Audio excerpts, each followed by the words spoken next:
Сен таңертең ояндың, жұмысқа асықтың.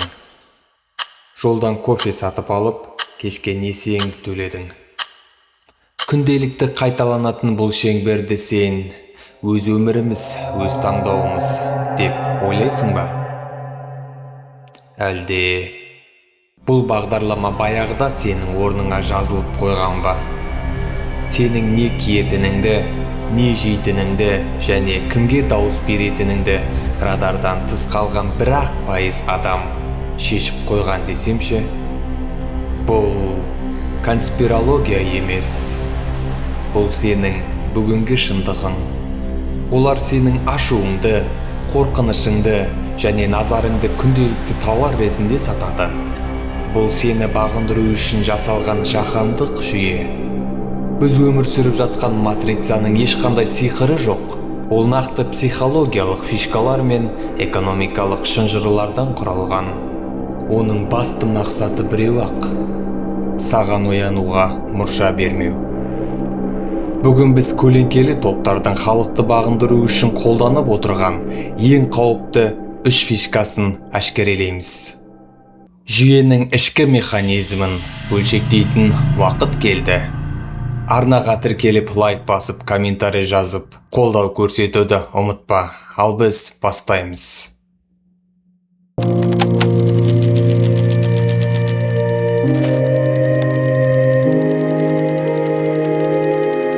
Неліктен мектепте қоңырау соғылады? Неге бәрі бірдей киінеді? Және неліктен біз 11 жыл бойы тек рұқсат сұрап сөйлеуді және бұйрықты орындауды үйренеміз?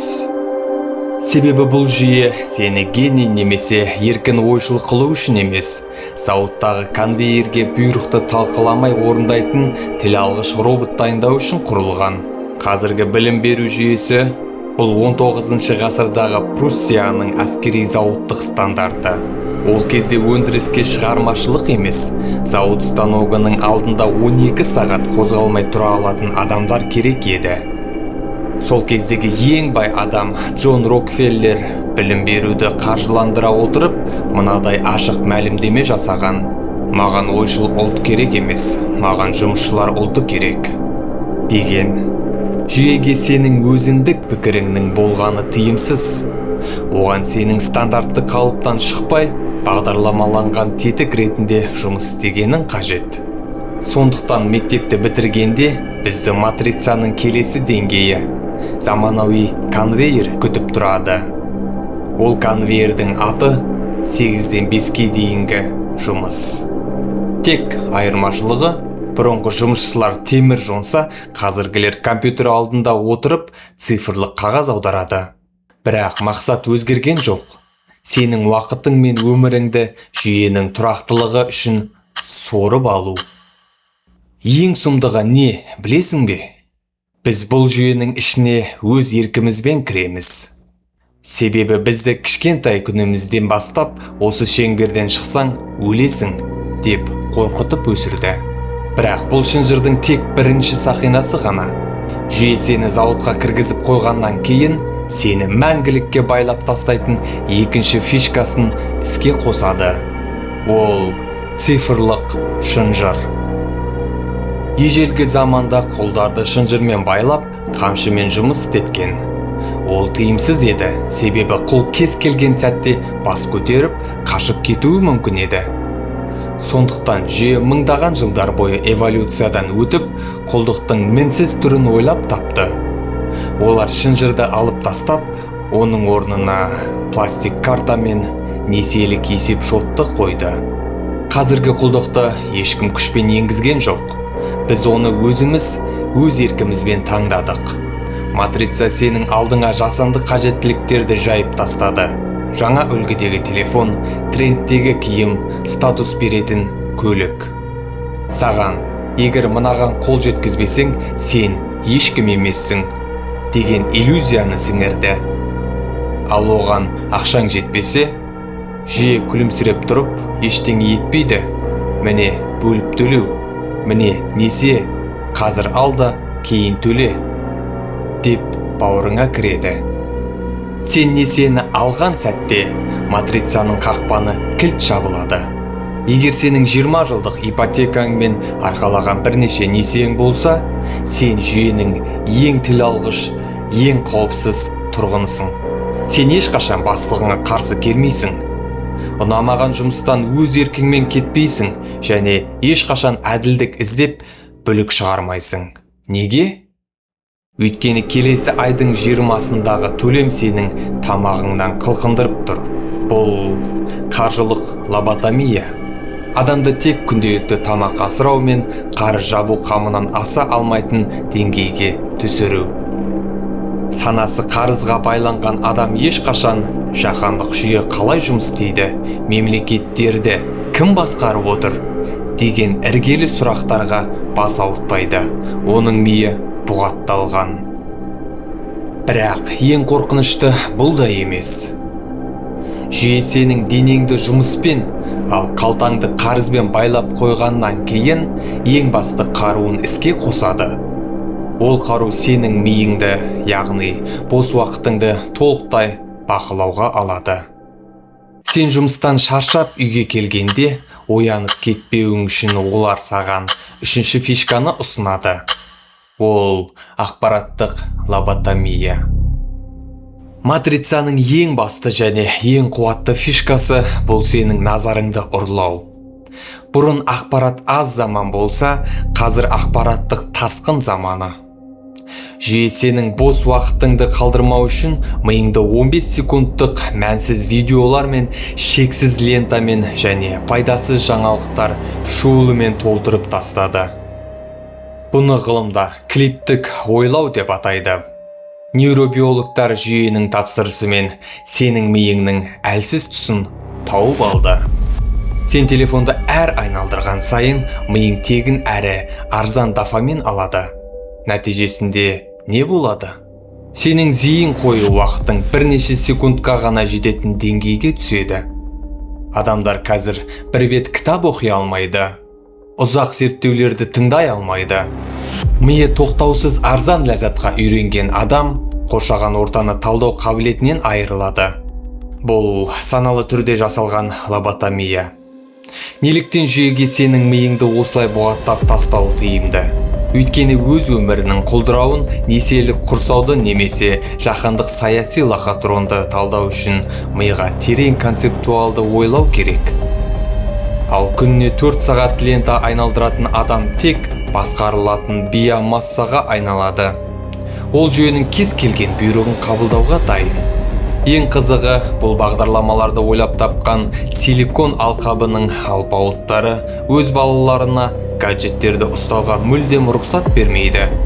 Олар өздері жасаған цифрлық есірткінің қаншалықты қауіпті екенін жақсы біледі.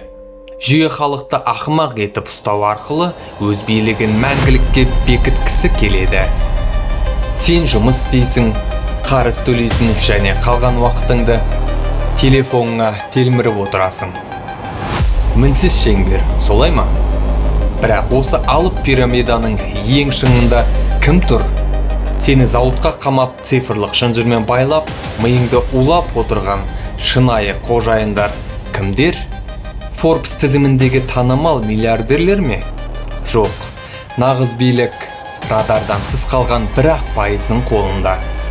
Қазір мен саған олардың кім екенін көрсетемін. Теледидар мен әлеуметтік желілер бізге әлемді президенттер мен Forbes тізіміндегі танымал миллиардерлер басқарады деп сендіреді. Бірақ бұл матрицаның кезекті витринасы ғана. Ол миллиардерлер тек алдыңғы пландағы менеджерлер. Нағыз жүйе иелері ешқашан камераға күлімдемейді. Олардың аты жөнін сен ешқайдан естімейсің. Олар радардан тыс. Егер сен халықаралық қаржы құжаттарын тереңірек ақтарсаң, таңғажайып бір шындыққа тап боласың. Әлемдегі ең ірі банктердің, мұнай компанияларының, әскери зауыттардың, Apple, Google, Microsoft сияқты IT алпауыттардың, тіпті сен көретін бүкіл батыстық бақтардың негізгі акциялар небәрі 2-3 ақ алып инвестициялық қор ұстап тұр. Олардың аты BlackRock және Vanguard. Бұл қорлардың бақылауындағы қаржының көлемі ондаған триллион доллардан асады. Бұл бүкіл ақш пен Еуропаның жылдық бюджетін қосқаннан да көп. Олар мемлекеттерден де қуатты. Олар қаласа нарықты құрдымға жібереді, қаласа жасанды дағдарыс ұйымдастырады, қаласа соғыс өртін тұтандырады. Міне, радардан тыс қалған 1% деген осылар. Жүйенің шынайы архитекторлары. Олардың ойын ережесі қарапайым. Халық неғұрлым қарызға батып, неғұрлым телефонға телміріп ақымақ болса, бұл көлеңкелі элитаның билігі соғұрлым мәңгілік әрі берік болады. Матрица сенің оянып, бізді кім басқарып отыр деп сұрақ қойғаныңды қаламайды. Саған таңдау құқығы бар деген иллюзияны сатып, өздері көлеңкеде миллиардтарды санап отырады. Зауыттық білім, несиелік шынжыр, ақпараттық лоботомия және көлеңкелі басқару. Матрицаның 4 қабырғасы міне осылай тұрғызылған. Бірақ ең басты сұрақ: бұл шеңберден шығу мүмкін бе? Әлде біз осы жүйенің ішінде мәңгілікке құл боп қаламыз ба? Қазір мен саған бұл бағдарламадан үзілудің жалғыз шынайы жолын айтамын. Тек оны қабылдауға дайын бол. Бұл жүйені қирату мүмкін емес, себебі ол бүкіл әлемді торлап алған. Бірақ оның ішінде жүріп-ақ бағдарламадан үзілудің жалғыз жолы бар. Ол саналылық. Санасы оянған адамды ешқандай несиемен де, ешқандай арзан дофаминмен де құлдыққа сала алмайсың. Жүйе ұсынған ойын ережесінен бас тарт. Тұтынуды азайт. Саған міндеттелген жасанды заттардың артынан жүгіруді тоқтат. Миыңды күнделікті ақпараттық қоқыстан тазарт. Телефоныңды өшіріп, тыныштықта ойланып үйрен. Себебі матрицаның ең үлкен қорқынышы өздігінен ойлай алатын жүйеге тәуелсіз тұлға. Сен бүгін 2 таблетканың алдында тұрсың. Жүйенің иллюзиясына сеніп, конвейердегі тіл алғыш робот болып қала бересің бе? Әлде оянып, өз өміріңнің шынайы қожайынына айналасың ба? Таңдау өз қолыңда. Ал сендермен бірге болған Қара Таспа. Осындай видеолар ұнаса, комментарийға 2 бөлімді қалаймыз деп, немесе басқаша да бір нәрсе деп жазып маған айтсаңдар, мен сендерге 2 бөлімін түсіремін. Қолдауларыңызға рахмет. Сау, саламат.